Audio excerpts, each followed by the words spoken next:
மனிதநேய மக்கள் கட்சியின் தலைவரும் எம்எல்ஏவுமான ஜவஹருல்லாவுக்கு ஓராண்டு சிறை தண்டனை விதித்து சென்னை உயர்நீதிமன்றம் உறுதி செய்து உத்தரவிட்டுள்ளது. சிறை தண்டனை வழங்கப்பட்டது ஏன், அவர் செய்தது என்ன பார்க்கலாம். கடந்த 1997ஆம் ஆண்டு வெளிநாடுகளில் இருந்து அனுமதியின்றி நிவாரண நிதி பெற்றதாக மனிதநேய மக்கள் கட்சி தலைவரும் சட்டமன்ற உறுப்பினருமான ஜவஹருல்லா மீது சிபிஐ வழக்கு பதிவு செய்தது. இந்த வழக்கை விசாரித்த எழும்பூர் கூடுதல் தலைமை குற்றவியல் நீதிமன்றம் ஜவஹருல்லாவுக்கு ஓராண்டு சிறை தண்டனை விதித்து உத்தரவிட்டுள்ளது. அது மட்டுமின்றி இந்த வழக்கில் ஜவஹருல்லாவுக்கு உடந்தையாக இருந்த ஹைதர் அலிக்கு ஓராண்டு சிறையும், எஸ் சையத் நிசார் அகமது, GM ஷேக் மற்றும் நல்ல முகமது களஞ்சியம் ஆகியோருக்கு 2 ஆண்டுகள் சிறை தண்டனை வழங்கி உத்தரவிட்டது.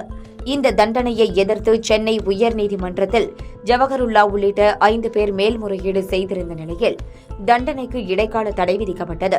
பின்னர் இந்த வழக்கை விசாரித்த சென்னை நீதிமன்ற நீதிபதி வேல்முருகன் கீழமை நீதிமன்றத்தில் தண்டனையை உறுதி செய்து தீர்ப்பளித்துள்ளார்.